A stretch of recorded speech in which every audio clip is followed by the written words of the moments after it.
Welcome to Every Step Podcast. I'm Krystyna Weston. And I'm Judith Beck. Every Step is the podcast where career and life meet.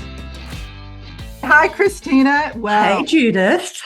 I'm really excited about this episode because there's a few things that I have found out in the last couple of weeks. Now, one is that Apple has a new series. It's a historical series, and it's called The New Look. Oh, I've been watching it. Yeah, it's well, cool. For those of you who haven't been watching it, it traces the story of Coco Chanel and Christian Dior during the German occupation of France in World War II. Now, my view of Coco Chanel. I had no idea. I had no idea about some of that stuff. I know. Well, my view of Coco Chanel through the years was strong woman, iconic fashion designer. And I hate to say it, this is my view, and I think people should go in and watch this, and they should also start reading some stuff on Coco Chanel, historical things, because I can hardly even look at the logo. Has it really upset you that much? It really upset me. So for those that haven't watched it, what comes out of the series is that she was a notorious Nazi collaborator, and that hasn't come out. I mean, I've been interested in the Chanel brand for as long as I can remember. I had a friend that used to work for Chanel, so whenever they had employee discounts and those sorts of things, I used to get a tag along. So I've kind of had a relationship with the Chanel brand in one way, shape or form for a number of years. I had no idea she was a Nazi collaborator. Well, not only that, she was also an agent. She had a code name called Westminster. Yeah. And the worst part of it is that she unsuccessfully, thank goodness, tried to use the Nazi Aryan, can't even say that, ARYAN laws, preventing Jews from owning businesses, to try to take control of her perfume company from her Jewish partners. Now, what happened, according to what I've read, is that the partners, they actually gave the company to a non-Jewish person for that very reason, so she didn't get it, and which was really good. And so there's a lot more to this. We could, but a Jewish family now own the business. I think I did a bit of a Google. A Jewish family now own the business. That's right. That Jewish family, who they forgave her later on, and just goes to show how compassionate they were, because I wouldn't have. But again, the reality is, and the reason why I'm bringing this up, it's because what do we know about the people who are running the brands and the things that we buy, that we follow? I mean, I literally, not that I have a lot of Chanel in my closet. I don't, because not lipstick. Well, my other thing with this is that the luxury brands, I've always thought is a big. I don't want to use the word con, but it's a big, it's marketing. It's a big marketing ploy to get you to spend your hard-earned dollars on things that are overpriced. Yep. And that's what you're paying for. And when I was interviewing people, when they would come into the office, and I would get, because people would put their best front on. And when someone came into an interview as what I would classify a walking billboard, that was a red flag to me, because there were a few things. I'd think to myself, okay, are they actually insecure? And is this their way of getting cred? So if they're wearing a fancy outfit with logos that you can tell, or come in with a $6,000 handbag or a whatever, these are the assumptions or presumptions you would make, yeah? Oh, yeah, I remember this one person one time, and she kind of really sticks in my mind. And the guys would do it too, but theirs would be more like briefcases and Mont Blanc pins.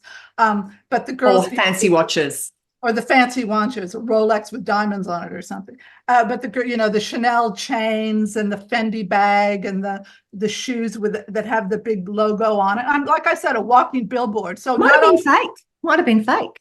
Well, and okay, so that was even worse. If they were fake, then I'm thinking, then now you're supporting child labor overseas, and that used to make me mad too. But I'd sit there and I'd go, okay, why are you doing this? You're paying thousands of dollars and you're advertising for them as well.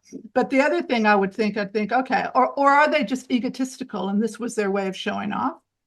Or worse, because I was recruiting for executives in the financial industry, were they financially stupid and paying for overpriced items when they still had a mortgage and they had a young family?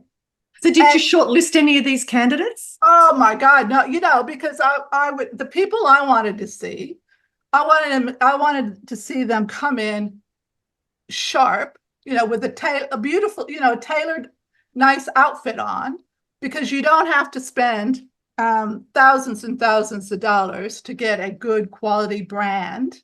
Not, don't go the extreme, don't go the high luxury, and don't go the fast fashion. Go the quality. And they didn't have to advertise labels. Those were the people that I would have more respect for, obviously, at the end of the day. If they were all bling, then that actually didn't say winner to me. That told me lack of confidence in many times. And and I think one time I remember there was one time I calculated in my head this one person that came in with this beautiful outfit on, basically beautiful as far as the Chanel thing. Because Chanel jackets today are, 10, 20, 30, they're expensive. The Louis Vuitton and all those. A handbag is over $10,000. Some of these handbags can be over 30. But I remember calculating if everything was real, it'd be about $40,000. Wow. And I thought to myself, seriously, either you have one outfit for the rest of your life. That's crazy. And at the end of the day, if you're a billionaire or whatever, well, then that's probably nothing to you. But I still think that spending that much money on those types of things, when there's so many other things happening in the world, is a waste. Don't get me wrong. In my 20s and my 30s, I wanted to have nice clothes too. I would go shopping and that type of thing. I was making good money, and I had a little fashion addiction as well. But when that rush was gone of buying something, I felt guilty. Yeah. And so, but I never bought the Chanels and the those, because that was way out of my league even then. But I wouldn't have. I know I wouldn't have. But I bought mid-range, like I bought mid-range luxury. And today I look at things that are going to stand the test of time, and that if I'm going to spend money on something, I better have it for a long time. But the point is, now you're a conscientious objector, right? So what the interesting thing here for me is thinking about the business aspect of this is the people investing in that business. So she's an entrepreneur. We're using the Chanel story, but she's an entrepreneur, and she's got these VCs, effectively the Jewish family, investing in her, knowing what she's doing. Almost. I'm wondering if they did know what she was doing, but they continued to invest in her. So would you invest in a business if you knew the CEO or the founder or the main principal was unethical or was involved in betraying the country that you were living in? Because I guess it would have been a form of treason at that point. I think she was even potentially hauled into, which I didn't know, or certainly a friend was hauled in for treason. So this is kind of the interesting thing about it is would you invest in a business if you knew that the people working in the business were either doing terrible things or child labor, and we've seen lots of examples of this over time? Or would you work for a business that had those things if you knew that? Isn't that interesting? I mean, in the case of, from what I can tell, and I don't want to give any sort of anything away from the show. Yeah, the show's great, by the way. If you haven't watched the show, guys, it's a really enjoyable show. And then don't only watch it, also go and read the articles, because the actual things, because the show isn't as bad. It's not. But it isn't as bad as the reality is. So according to the show, it's looked like one of the brothers had a bit of a thing for her. Yeah. Where the other brother hated her. Why wouldn't you hate her if she was going to invoke those laws to try to get the business, which was all about the Chanel No. 5 perfume. So my take on it was that the brothers going through the whole process down the track, because they took care of her expenses and everything for the rest. She lived in the Ritz till she died, apparently. Yeah, and I think that was to get the full Chanel ownership. So it was probably a total business thing for that. Look, it seems to have been, and we don't know the facts, we're just watching a TV program and shooting the breeze here. But yeah, it seemed like that was the deal that she made. She got to live in the Ritz till her dying days, and she had a good life. But she came across as very manipulative and opportunistic. And whoever is winning right now, I'm going to be on their team, and I'll chop and change whenever I want to. Would you work for a business where the founder was like that? No, I would not. Yeah. You have to look yourself in the mirror at the end of the day. And if you, I know the ownership in that, I know we're going back to the ownership in that has changed. And I know they do actually a lot of good things for Jewish causes and things like that, which is great.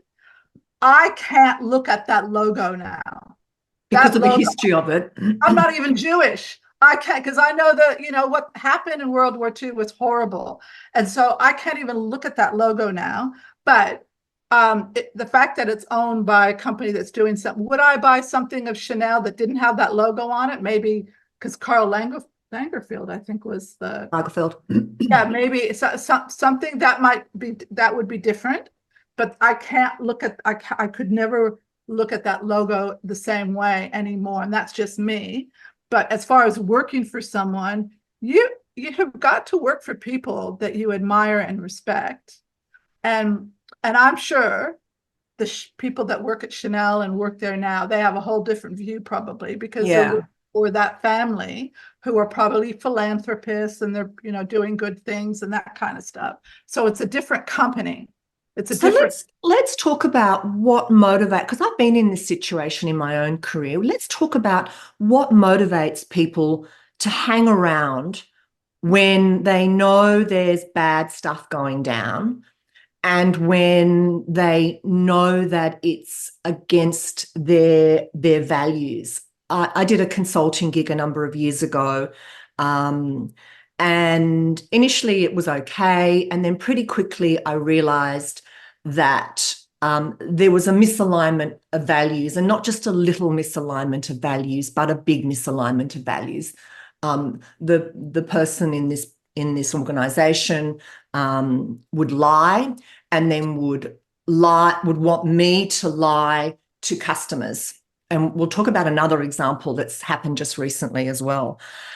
And initially, I'm going to be honest here, initially I sucked it up. I would go home every night. You need to ask my husband. I would go home every night in tears, but we were struggling at that time. We didn't have a lot of money.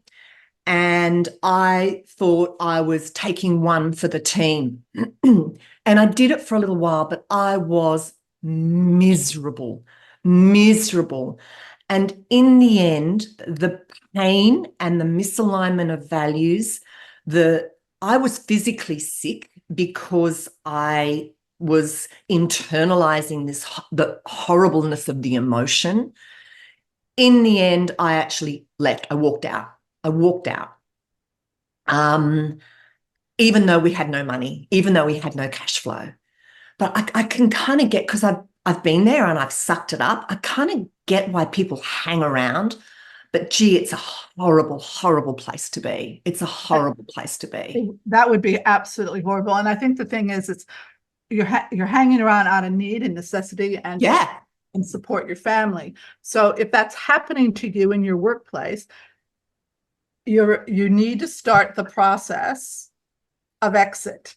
And so regardless of what level you're on, if you need to start putting in place, how do I exit out of here? My advice to you is get out. Get out, because it will eat at you. You won't feel good about yourself. You'll be contributing to something that that might not be good, as far as what they're doing. It's likely to tarnish your reputation too, because I didn't stay very long in this particular organization, but I think others in the industry knew the reputation of some of these people and this organization, and it'll rub off on you. If you hang around a long time, the stink will rub off on you.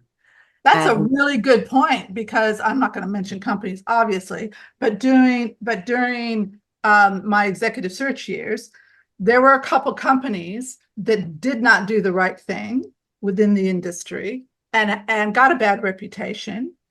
And I would have clients say to me, do not headhunt anyone out of those companies. So your point, it ruins your reputation at every level. So, get out of there before, the stuff hits the fan, and go somewhere else, because reputation is everything. So that's where companies, when they do something illegal or wrong. But what about if it's just it's just a thought, like for instance, Woolworths, when they wouldn't sell Australian Day products on Australia Day. So there's a situation where obviously shoppers are going to go, well, I'm not going to shop at Woolworths anymore. Well, that's a misalignment of values of an organization. Well, there was the CEO making a captain's call, from what I gather. Exactly. But what about if you're the employee and you're thinking, okay, I don't really like that view that they're not supporting the country on Australia Day. And so, that's another thing, regardless of what it is. So what you raise is you raise another interesting aspect of this, is sometimes your leaders are going to make a call that you don't believe is right, or it's a misalignment with your values. And if it happens once, you might be a little pissed, but you suck it up. It happens twice, you kind of go, not. But if it happens again and again and again, because not everyone's going to make the same decisions that you're going to make all the time, right? There's not going to be a complete alignment all the time. It's just human nature. But yeah, it's that repeated making of decisions where you and the organization are saying, no, that doesn't sit well with me. The way that person spoke to so-and-so, the way that person is treating so-and-so, the way that person is making decisions about our customers or about products and services, that doesn't sit well with me. And they're the scenarios where, isolated incident, okay, watching brief, red flag, watching brief.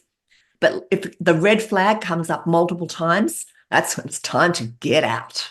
Exactly. And also speak up. Let's talk about speaking up. Well, unfortunately, not everybody will feel comfortable in speaking up, depending on the level that they're in. Yeah. And if it's something to do with legal or ethical, that's one category. And then there's the category of process and structure. And, you might not be happy because they did a restructure and they've added a new department that you don't think they need. That's a whole different ballgame. Whatever. Than ethical and legal. And, like if a company goes, oh, don't worry about that. Just, the customer will never notice it, like a mistake or something. The customer will never notice it. Just sweep it under the carpet. Well, that's an ethical thing. Because then you should speak up and say, no, I don't feel comfortable about it. And I think we should point it out to the customer, accept our mistake, and fix the problem. They'll have more respect for us if we highlight what the mistake was than them finding the mistake later and coming to us. So but it takes a brave person. There have been some very high profile scenarios where, let's call them the whistleblowers. The whistleblower had a really difficult time of it. So Boeing has been in the press a lot, and there's been a case with the key whistleblower on the Boeing case. And effectively, they were taking shortcuts on safety to save money. Well, yeah, that's not good.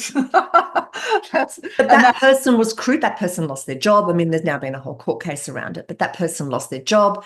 And I think it's really easy to, get rid of the person who's causing the problem. But I think if you're that person, you're still better off out of there for your yeah, own well-being.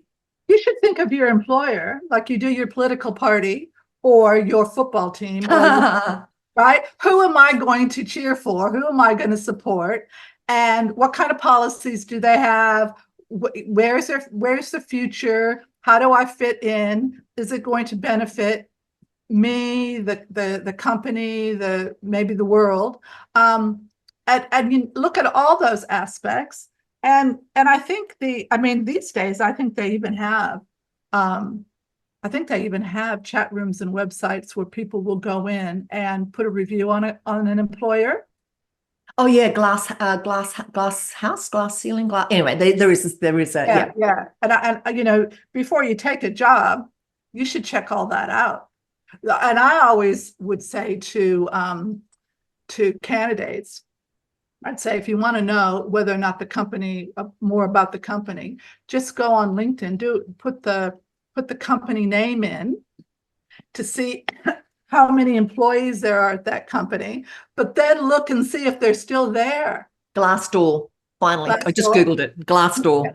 Because if you do that search and you see that there's a whole bunch of people that worked at XYZ company comes up, but they were only there 3 to 6 months or 3 to 12 months, and there's no long-term stability, that tells you something right then and there about their culture. And you might even want to reach out to one of those people. I was just about to say the same and thing. say, look, I saw that you used to work at XYZ company. Would you be willing to have a chat to me? I'm considering employment there, and I'd love to know about their culture. They might say, I don't want to talk or whatever, but a lot of them would. And I think if people say, I don't want to talk, that gives rise to you asking more questions, doesn't it? That's like a red flag. It's like when Red people flag. say to me, when I'd ask for references on people, and they'd say, "Oh, look, I'd rather not." Oh, that's a bad reference. Hello. That's a bad reference because people who like people want to help them, and they'd go, "Oh, they're fabulous, but I'm not allowed to give a reference. Company won't allow, but they're fabulous," and they'll just say that. Wish I could, but they're that will tell you. Tone tells you a lot about those things as well. So, brand and who you work for, the products that you buy, you need to look to see where they're from. Where are they manufacturing their product from? Are they? Most of it comes, I look in my industry, I work in micromobility, electric bikes, electric scooters, and that the whole ecosystem around all of that. Virtually all those devices are made in China or Taiwan, like the majority, and all the components like batteries and those sorts of things, a big proportion of them, it's starting to happen in other parts of the world, but a big proportion comes out of China. You don't have a window into what's going on there. There's no transparency. So how do we make decisions in that industry, right? Absolutely. I mean, I don't want to sound like I'm preaching, but try to buy local if you can. Try to help your country, the country that you're in, and buy local product to help small businesses. Now, the other thing is, here's the other thing, and we kind of had a little bit of a touched upon this with one of last season's guest about supporting companies that provide good service. So when you are going local and you're walking into a shop and they don't acknowledge you or they don't give you the time of day, I walk right out. And that, because I'm not giving my custom to companies that aren't going to provide a good level of service, because it tells me something about them further on.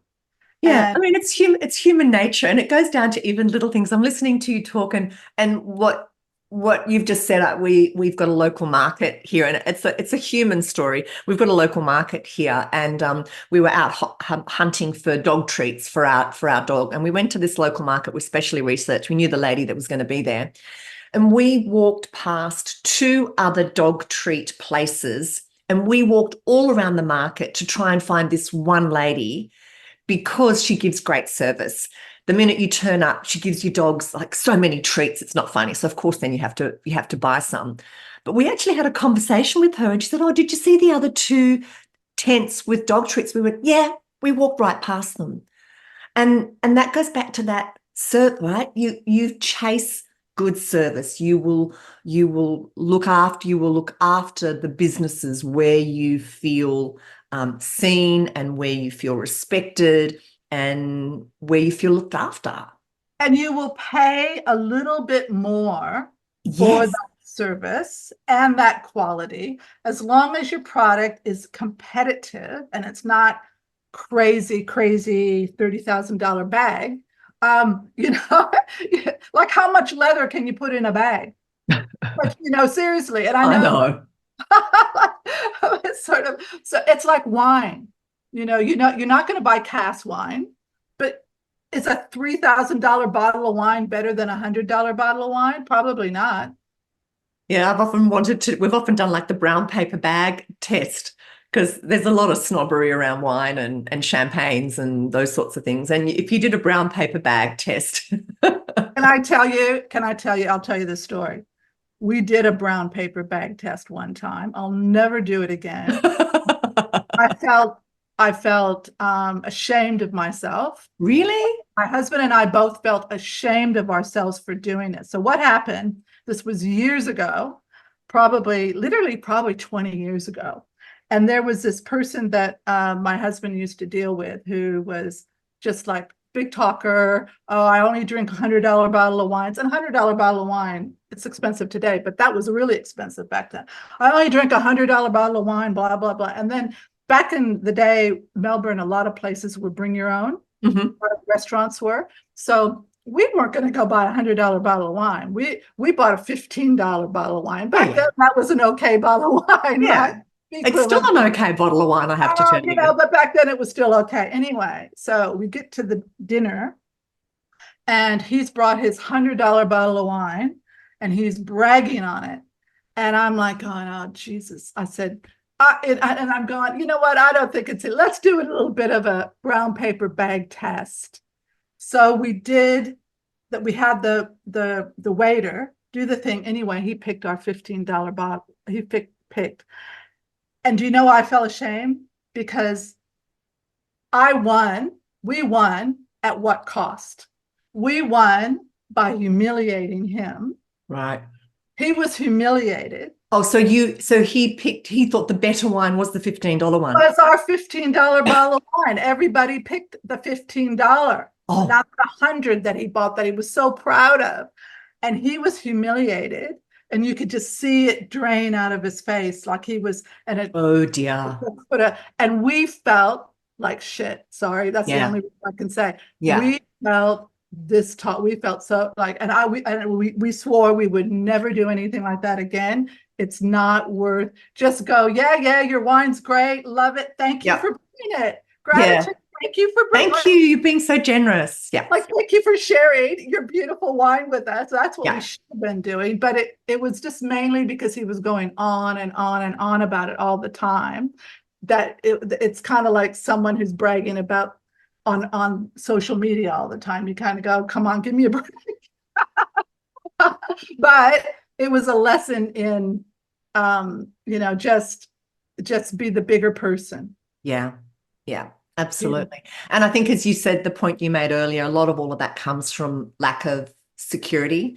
So, back to that job interview scenario, yes, that's the place to brag, but in a nice structured way. But if you're bragging left, right, and center and big noting yourself left, right, and center, that's often a sign that the opposite is true.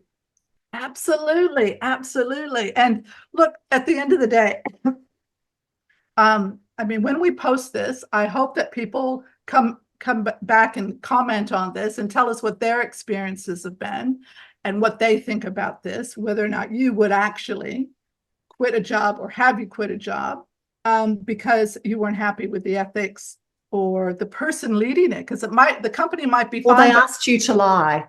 or they asked you to lie. Do not, my recommendation, if someone asks you to lie, you need to say no. Whether it's overt or covert, because there are the scenario that I was in, the person that was asking me to lie was he'd reframed the whole thing that it actually wasn't a lie, but I knew damn well it was a lie. And we're talking about lies where they want you to lie about something that's happened that will impact, not the $100 bottle of wine. Oh, no, we're talking about, we're talking about work. Big issues, big issues. Yeah, big issues and things at work, like don't tell the client that this happened, even though it's going to impact them. If they ask you, tell them that you didn't. No, you just say no. You just say no. I'm not. If they ask me, I'm going to tell them the truth. I won't offer it, but I'm not going to. And then get the heck out of there. Get the heck out of there. Get the heck out of there and start. And we will talk about this in another episode. And that's the plan B. Yeah. Always having a plan B. Career cushioning. Career cushioning and plan B. We'll talk about this in one of our next episodes. So I hope everybody got something out of this. And watch the series. It's actually a good series. Oh my God. It's and also there's a book called Sleeping with the Enemy. Ah, okay. That's about, I'm obsessed now. It's like, and seriously, and I looked up everything about Christian Dior as well. And he comes out looking really good, doesn't he? Yeah, he was a good guy. So it was a very tough time back then. Yeah, tough time. But you know what? Every generation goes through some tough time of something. Like there's something that we're confronted with when it comes to our morals and our ethics and how we're going to address. Yeah. At what point do you bend your principles? And I think that's really at the heart of it. How far will you go to bend your principle to make a buck? And that answer is different for everybody. Exactly. And the circumstances. Exactly. So on that note, we'll see you next, or you'll hear us next time. Bye. Bye. For more information about Every Step and our guests, head to everysteppodcast.com. To be notified of new podcasts, please subscribe via your favourite listening platform. And of course, follow us on social media and direct message us to share your ideas about guests or topics.